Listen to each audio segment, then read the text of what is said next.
Le mardi est décidément une sale journée pour le gouvernement. Chaque semaine, avec un plaisir à peine fin, le professeur Raoult vient remettre au clair les données acquises de la science autour du Covid-19 et de la vaccination.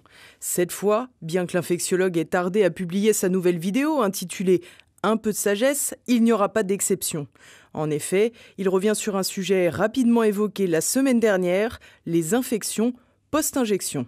Tout de suite après la vaccination, en particulier après les boosters, on a dans l'immédiat une augmentation du nombre de cas très significatif d'infection.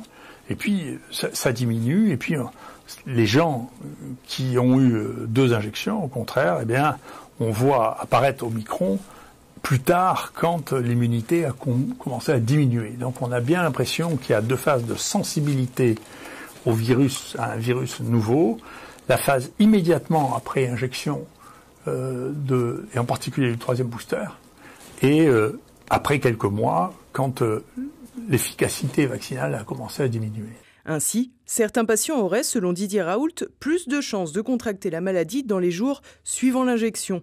Une donnée non négligeable qui a pourtant été longtemps mise de côté. Il y aura un moment où, ce qui est ennuyeux, c'est qu'à part nous et une équipe américaine qui avons publié ça, c'est-à-dire de dire, attendez, il faut être très attentif aux 15 jours, 3 semaines, juste après l'injection, parce qu'il se produit des choses là, on comprend mal, mais il y a des virus chez les gens qui ont des anticorps. Hein, donc, est-ce que c'est des anticorps facilitants? Qu'est-ce qui se passe? Il y a quelque chose qui se passe, et il faut être très attentif à ça, parce que depuis le début, quand les vaccins ont été testés, les industriels du vaccin ont dit, il ne faut pas regarder ce qui se passe dans les 15 jours qui suivent la vaccination. Et donc, tous les travaux qui sont rapportés maintenant ne tiennent pas compte, alors qu'on sait maintenant qu'il y a beaucoup d'infections qui suivent l'injection dans les 15 jours, 3 semaines.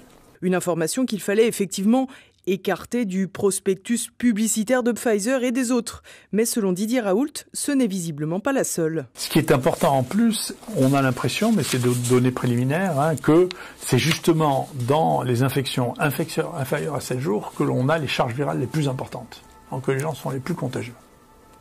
Donc c'est un point qui est important, c'est exact, ça veut dire qu'il faut faire attention. Les gens qui viennent de recevoir un booster, d'abord ont un risque de faire une infection dans 7 jours et que cette infection risque d'être très contagieuse. Et qui dit charge virale supérieure dit contagiosité supérieure. Ça ne vous rappelle rien ?